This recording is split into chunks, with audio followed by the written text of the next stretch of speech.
안녕하십니까. 발명 특허 강의 13주차 제 13강의 그 강의를 시작하겠습니다. 오늘 1교시는 지난주에 이어서 특허 심판의 종류와 절차를 지난주 1장 강의했는데 그 PT의 특허 소송 절차와 심리범의 2장, 또 3장의 특허권 침해의 유형, 이렇게 3장으로 구성된 것 중에 1장만 지난주에 12강으로 했고 2장과 3장은 이번 주 13강으로 하겠습니다. 그리고 다음 주에는 이제 마지막 주차가 되겠는데 14강에서는 저작권법의 전체적인 개관, 또 저작권법의 구조, 체계 이런 것들을 강의해서 제 강의를 마치도록 하겠습니다. 그럼 오늘은 이제 2장 특허 소송 부분을 강의해 드리겠습니다.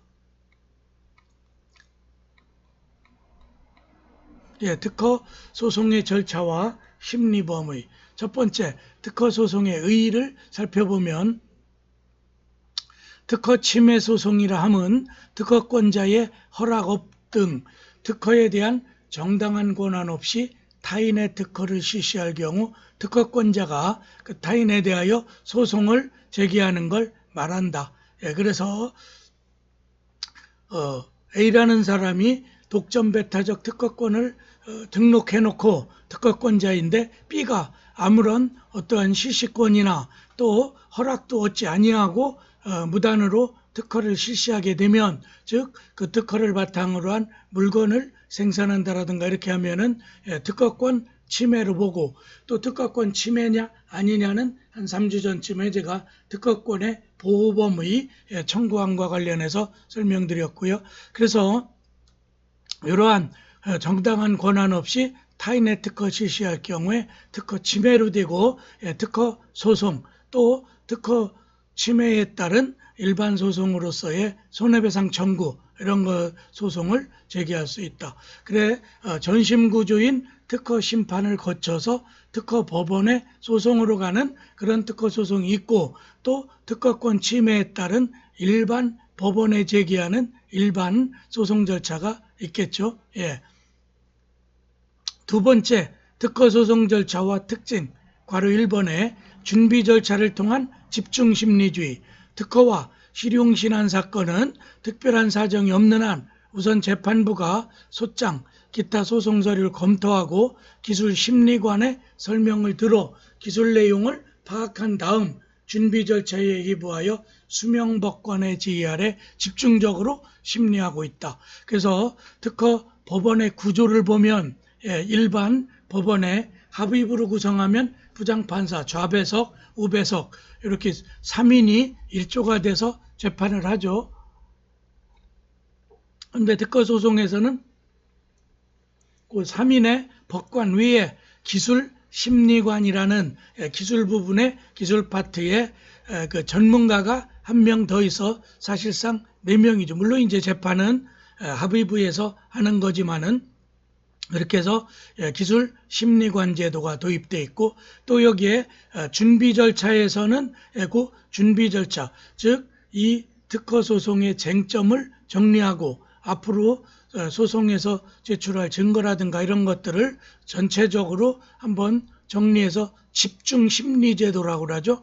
집중심리제도로 들어가기 전에 그 준비 절차를 진행하는 명을 받은 사람을 수명법관 이렇게 얘기하죠.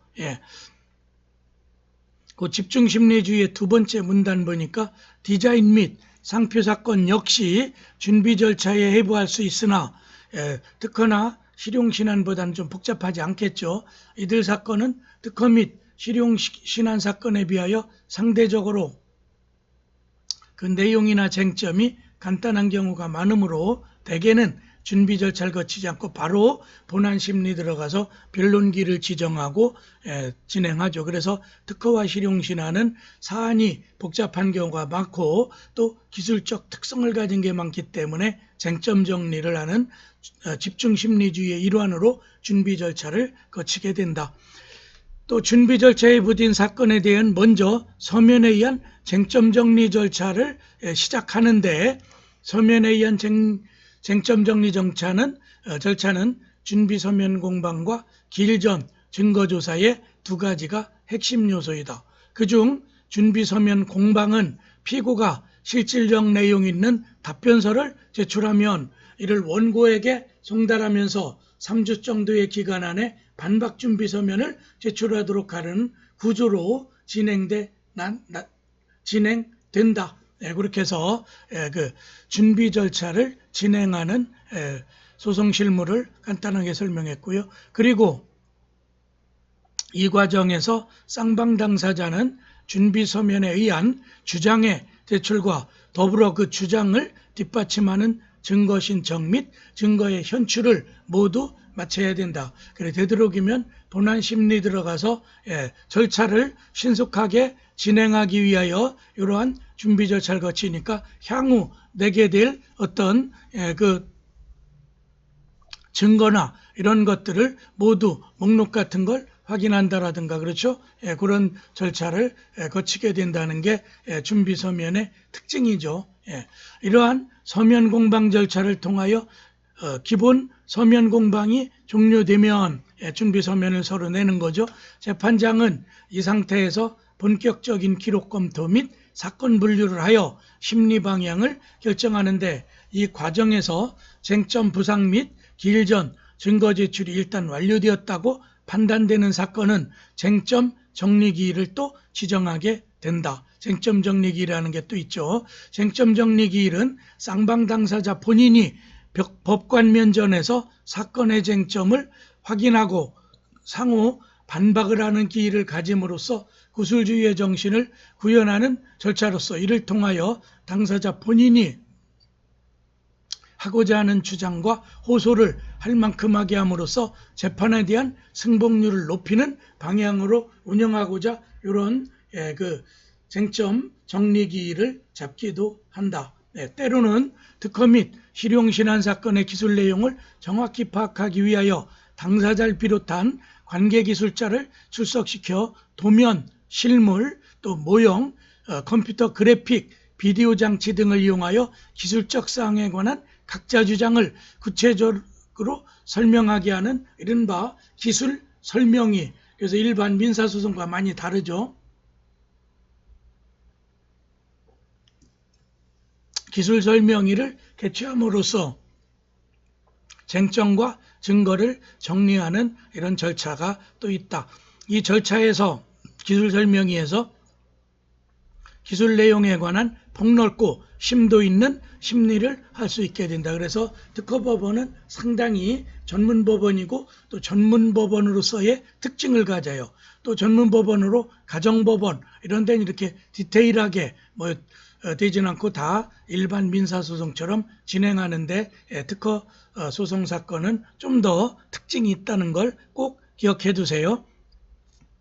또 그 세 번째 문단에 쟁점 정리 기일에 이어지는 다음 기일은 이른바 집중 증거조사 기일로서 각 사건에 관련된 쌍방의 증인 및 당사자 신문, 대상자, 전원을 한꺼번에 집중적으로 신문하고 신문을 마친 사건은 그로부터 단기간 내에 판결을 선고하는 구조로 운영한다는 것이다. 그래서 집중 또 증거조사 기일. 그래서 특허소송은 본안심리 본격적 들어가기 전에 이런 사전 집중 심리를 진행하는 대표적인 특별 법원이라고 보시면 되겠죠. 괄호 2번에 변론주의의 적용. 민사소송법에서 일반적으로 적용되는 변론주의가 특허소송에서도 당연히 적용되겠죠. 하단에서 세 번째 줄 보시면 특허법원 소송 절차에 있어서도 민사소송의 경우와 마찬가지로 공개심리주의, 구술심리주의와 변론주의가 적용된다. 민사소송의 원칙이죠.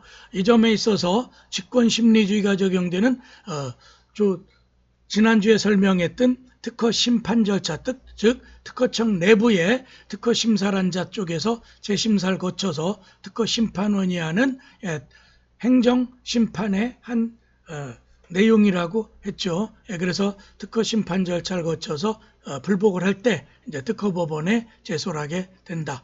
그래서 그거와 변론주의가 본격적으로 적용돼서 직권심리주의가 지배하는 특허심판과는 다르다. 또 다만 맨 상단 보셔요. 특허소송은 행정소송의 일종이므로 재판부가 당사자 입증이 불충분하여 심증을 얻기 어려운 경우 등 필요하다고 인정할 때에는 보충적으로 당사자 증거 신청이 없어도 직권으로 증거조사를 할 수는 있다. 물론 이제 민사소송에서도 변론주의가 전체를 지배하지만 직권 탐지주의, 그래서 증거 같은 수집 이런 거는 직권주의를 일부 도용하는 거와 마찬가지죠. 특히 행정소송적 성격을 띠는 특허소송에서는 일반 민사소송보다는 좀 더 직권 심리할 근거가 있다. 그 다음에 괄호 3번에 아까 설명했던 기술 심리관 제도가 도입됐다는 게 일반 민사소송과 크게 다르죠. 기술 심리관 제도. 특허법원에는 과학, 기술에 관한 지식을 갖추고 특허청에서 장기간 근무한 경력을 가지거나 또는 과학기술을 전공하고 일정 자격 요건을 갖춘 기술 심리관을 두고 있다. 그래서 특허법원 구조를 보면 3인의 재판관과 그 옆에 기술심리관이 있어서 4명이 그 법정에 나오게 되죠.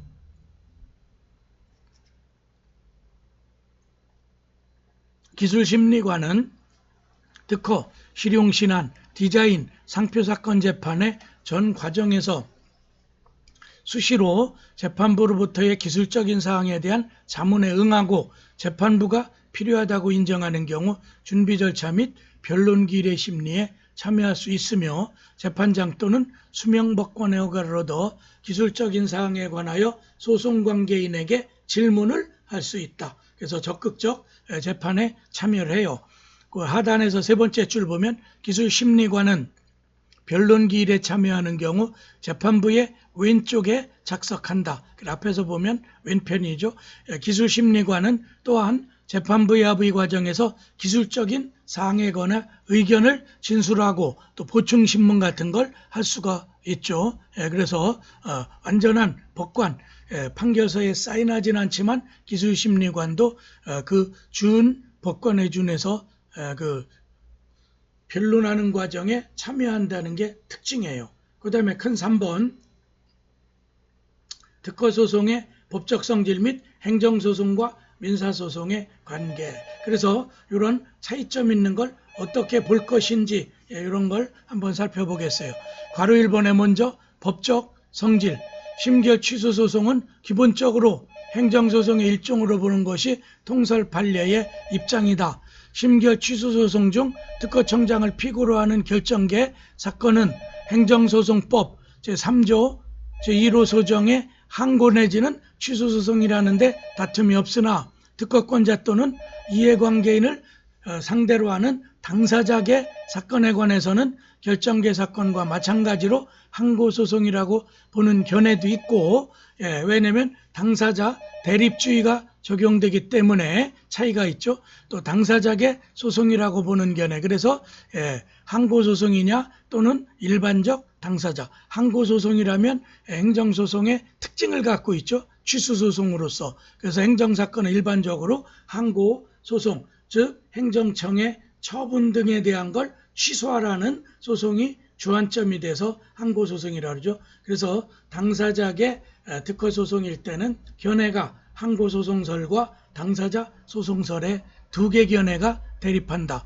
그래서 당사자 사건은 소송의 외양을 보면 당사자가 서로 대립하는 민사소송 구조와 크게 다를 바 없어 항고소송이라기보다는 당사자 소송에 속한다고 봐야 할 것이나 특허청의 결정, 심결은 이른바 행정처분에 속하는 것으로 당사자계 사건도 그 실질을 보면 특허청 처분의 위법성을 다투는 것이어서 당사자 대립구조는 편의상의 것에 불과하므로 항고소송과 비슷하게 직권조사 등 심리에 있어서 민사소송과 다른 특수성을 인정할 필요가 있으므로 이를 항고소송으로 보아도 좋다고 생각되고 판례 역시 이를 긍정하는 편이다.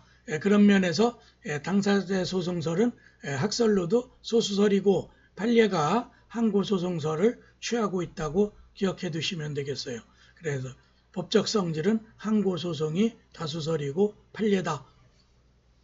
그 다음에 괄호 2번에 특허소송과 민사소송의 관계, 특허법 등에서 특허법원의 전속 관할에 속하는 사건으로 특별히 규정한 것만이 특허소송 사건으로 되고 나머지 사건은 일반 원칙에 따라 해결된다. 예컨대 소위 특허침해 소송이라고 불리는 금지 청구 소송, 손해배상 청구 소송 및 신용 회복조치 청구 소송 등은 일반 민사소송 사건이 되고 서류 불수리, 절차 무효, 특허권의 수용, 통상실시권 허락을 위한 재정에 관한 불복 등에 관하여는 특허법에 특별한 불복 규정이 없으므로 일반 행정소송법 절차에 의한 행정소송 사건이 된다. 그래서 특허소송은 특허심판을 거쳤던 특허심판범위라든가 무효확인, 정정심판, 그거에 관한 상급심으로서의 불복 또 사법심사를 받겠다는 그런 소송이라고 보면 나머지 넓은 범주의 광의의 특허소송에는 일반 민사소송과 일반 행정소송이 상호 유기적 관계로 연계되어 있다고 보시면 되죠. 그 다음에 그 특허법 제190조 소정의 보상금 또는 대가에 관한 불복의 소는 그 성질에 따라 행정소송 또는 민사소송의 성질을 띠게 된다. 그래서 특허소송과 민사소송은 넓은 범위의 특허소송들은 일반 법원의 절차에 따라 또 거기에는 변리사가 소송대리인이 될 수 없죠. 일반 변호사들이 소송대리인이 되는 민사소송과 이렇게 연계가 되어 있다. 또 그 다음에 괄호 3번에 특허소송의 법 적용 문제가 있죠.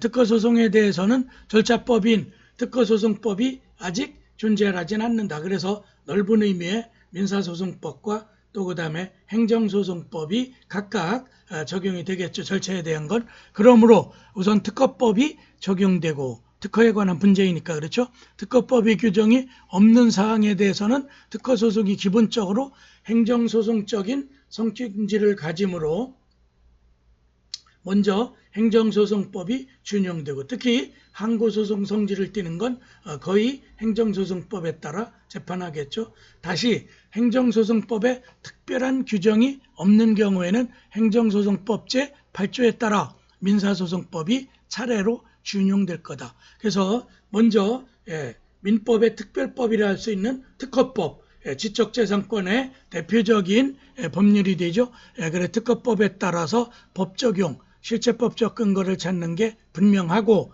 또 소송 절차는 항고소송적 성격을 일반적으로 떼는 게 많을 것이므로 행정소송의 범주인 행정소송법이 다음에 절차에 대해서 우선 적용되고 행정소송법에도 규정이 없을 때는 원위치로 돌아가서 본래의 소송법의 일반법 규적 성격을 띠고 있는 민사소송법에 따라서 적용하고 절차를 진행하면 될 것이다. 그 다음에 네 번째, 특허소송 판결의 효력. 특허법원의 재판 대상은 특허심판원의 심결 또는 결정이다.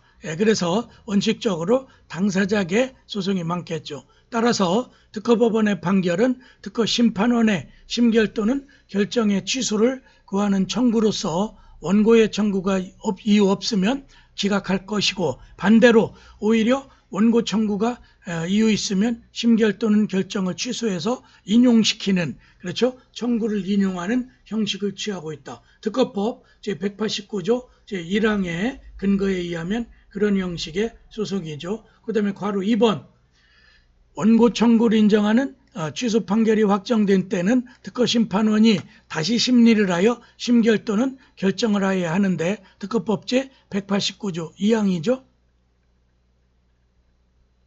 위 취소 판결에서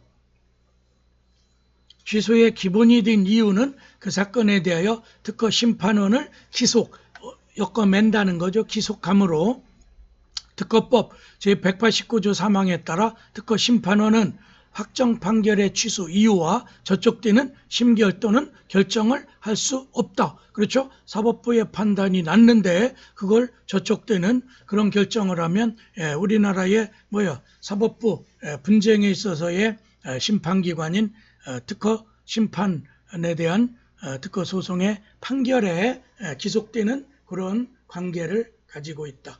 특허소송 판결의 효력을 살펴봤고요. 큰 5번 맨 마지막 줄이죠. 특허심판원장에 대한 소재기 통지와 판결서 정본송부. 그래서 특허심판원장에게는 특허소송이 제기됐다는 걸 보내서 그 담당 심판을 했던 심판부 합의부라고 그랬죠. 거기에 이게 소가지게 돼서 기록 같은 거를 이송한다라는 거 뭐 이런 문제가 있겠죠. 제일 다음 페이지 상단 보겠어요. 특허법 제186조 제1항의 규정에 의한 소의 제기, 당사자계 및 결정계사건 다 포함해서 그 특허소송 제기가 있는 때에는 특허법원은 지체 없이 그 취지를 특허심판원장에 통지하고 특허법 제188조 1항에 있죠. 소송 절차가 완결된 때에도 지체 없이 그 사건에 대한 각 심급의 재판소 정분, 기타 소송 종료 사유를 기재한 서면을 특허심판원장에게 보내서 결국은 사법심판 심사를 받은 특허 판결에 대한 그걸 참조할 수 있게 그런 협조체계로 되어 있다. 특허법 제188조 2항의 규정이죠. 그 다음에 6번 특허소송의 심리범위 괄호 1번 특허법원의 심리범위에 관하여는 특허심판 절차에 심리된 것에 한하여 특허법원에서 심리할 수 있다는 제한설. 그래서 그 범위를 넘어서서 나가는 거는 제한된 거에 어긋난다. 이렇게 보는 좀 축소 해석하는 거죠. 심판 범위를 좁혀서. 또 하나 견해는 그러한 제한 없이 특허법원이 심리할 수 있다는 무제한설이 팽팽히 대립하였고 또 거기 굳이 특허심판원의 심리범위 내에서만 볼 게 어디냐 여기는 또 사법부인데 그렇죠? 그래서 그런 두 개 견해 제한설과 무제한설. 그런데 특허심판원은 제한설을 특허법원은 무제한설을 지지하였다. 그러겠죠. 특허심판원이야 자기가 심판한 걸 벗어나서 마구 재판하는 게 자기들의 업무를 침해한다고 볼 수 있겠고 그렇지만 특허법원은 거기까지는 행정심판에 준하고 우리는 엄연히 사법 또 하나의 독립사법부에 속하므로 특허법원은 그 특허심판원의 심판 범위에 제한이 되지 않고 확장해서 얼마든지 해석도 가능하다. 그래서 양쪽 기관의 차이죠. 또 대법원이 최근에 대법원은 이제 특허법원 손을 들어줬죠.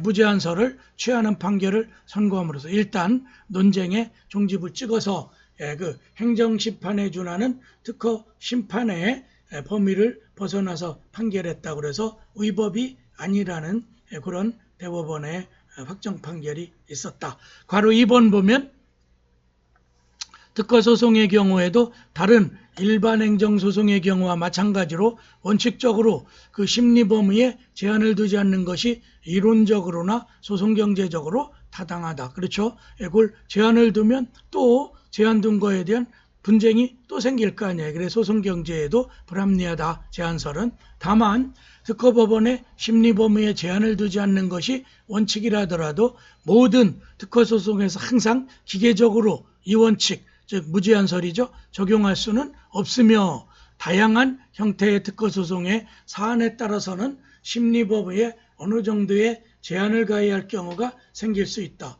어느 경우에 심리범위를 제한을 두고 그 심리범위 제한 두지 않을지는 앞으로 특허법원의 판례를 통해 축적해 나가는 그런 좀 더 기다려 봐야 되겠죠. 괄호 3번에 본래 특허법원의 심리 범위를 어떻게 정할 것인지 문제는 정책적인 성격이 강한 문제이기 때문에 세계적으로 통일된 기준을 찾아보긴 힘들며 오히려 각국마다 서로 다른 제도를 취하고 있다. 그래서 사안별로 제한될 수도 있고 또 사안에 따라서는 무제한설을 각각 또 입법제도도 그렇게 운용되고 있다. 그래 우리나라의 경우에도 궁극적으로는 우리의 실정에 맞는 제도의 마련으로 이어져야 할 것이고 그래 당분간은 좀 판례를 지켜봐야 되겠죠.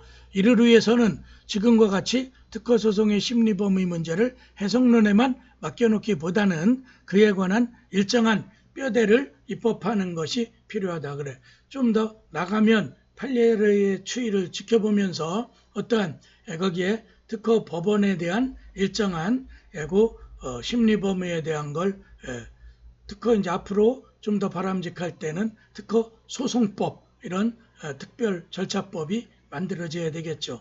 그 중국적으로는 입법적으로 해결해야 될 문제다. 이렇게 보고 그 다음에 7번에 특허 심결 취소 소송의 심리범의 개선 방안. 그래서 최근에 특허청을 중심으로 많은 그 공방전이 펼쳐지기도 있고 학자들이 또 공청회 같은 걸 통해서 많은 연구 업적을 발표하고 있죠. 그래 개선 방안의 첫 번째 괄호 1번 우리나라 특허법 제186조에는 소위 심결전치주의를 규정하여 특허 심판을 청구할 수 있는 사항에 대한 것은 특허법원을 거치기 전에 반드시 특허심판원을 거치도록 하였다. 그래서 우리가 행정소송 지금은 폐지됐지만 종전에는 행정심판 전치주의, 행정청에서 한 처분은 반드시 행정청 내에 행정심판을 거친 다음에 소송. 그런데 지금은 이제 행정법원이 별도의 특수법원으로 생기기도 했고 서울에는 이제 양재동 가는데 가정법원과 같이 신청사를 마련해서 이전했죠. 그래서 그런데 일반 행정소송에 국민의 권리를 해친다는 의미에서 1심부터 바로 행정소송을 제기하면서 행정심판전치주의는 폐지됐지만 아직도 행정청에 먼저 이의신청제도 같은 건 그대로 있어요. 그런데 특허법은 오히려 행정심판 전치주의, 특허심판 전치주의를 채택하고 있죠. 밑에서 두 번째 줄 오른편 봐요. 이는 특허사건의 기술적 전문성을 고려하여 법원을 거치기 전에 반드시 기술적 전문가로 구성된 특허심판원의 판단을 거치도록 함으로써 특허 분쟁 사건을 좀 더 적절하고 효율적으로 해결하기 위한 것이다. 그래 일반 법관들이 참여하는 특허법원에서 판단을 또 다 기대할 수가 없으니까 특허 전문가들인 특허심판원을 거치도록 입법한 것이다. 그 다음에 두 번째 괄호 2번 그럼에도 불구하고 심결 취소 소송에서 심리범위에 제한이 없다는 대법원 판결 이후 아까 무제한서를 취하고 있다고 그러죠. 특허심판원 단계에서 제출하지 않은 특허 무효 증거를 심결 취소 소송 단계인 특허법원에 새롭게 제출한 경우도 법원에서 이를 받아들여 심리를 당연히 진행해 오고 있다. 그래서 특허심판전치주의가 100% 적용되는 건 아닐 수도 있다. 또 괄호 3번에 이는 당초 심결전치주의를 도입한 취지에 어긋나는 것이며 일사부재리 조항 특히 특허법 규정과 조화되지 못할 뿐만 아니라 한 번 심판한 걸 또 다투지 못한다는 일세부재리 원칙이죠. 제도적인 측면에서 많은 비효율과 문제점을 안고 있다. 그래서 이제 개선안들이 제기되죠. 그래 괄호 4번 보면 심리범의 무제한 방식은 권리자의 전심 경우의 이익을 박탈하게 되고 무효 증거에 대하여 사실심을 특허법원에 한 번만 거치게 되어 적정 판결을 담보하기 어렵다는 또 문제가 있다. 즉 특허법원이 지금 이심적 성격 내지는 항소심적 구조로 고등법원급으로 대전에 설치되어 있는 거죠. 그래서 오히려 특허권자나 원고 측의 그런 권리 구제에 미흡할 수도 있죠. 그래서 맨 마지막에 괄호 5번 보셔요. 이처럼 법원 단계에서 새로운 증거 제출이 자유롭기 때문에 특허심판원에서 당사자가 증거 제출에 최선을 다하지 않는 경향이 있고 실제로 심판원에서는 특허가 무효로 판단되어도 법원 단계에서 새로운 증거가 제출되어 무효로 결과가 번복되는 사례가 빈번하다. 그래 이제 비능률적인 요소가 나타나죠. 그래 괄호 6번 현재 특허소송 실무는 기획윤 등 차원에서 권리자에게는 소송 단계에서 특허를 정정하는 정정심판을 허용하고 있는데 이는 분쟁이 장기화되는 또 다른 이유가 되고 있다. 그래 무제한적 심리범위 관행이나 정정심판 제도는 중소기업 입장에서는 비용과 시간이 과다하게 소요되어 매우 불합리한 구조를 가지고 있다. 괄호 7번 법원 단계에서 새로운 증거 제출을 제한하고 동시에 특허권자의 특허권 정정도 제한함으로써 당사자로 하여금 심판 단계에서 최선을 다해 공방하도록 하면 분쟁이 조기 해결되고 제소율과 상고율도 낮아질 것이다.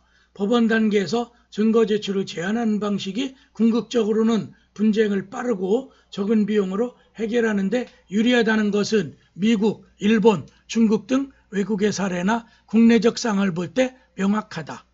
그래서 8번에 나아가 미국 CAFC, 미국이 이제 지식재산권 항소법원이죠.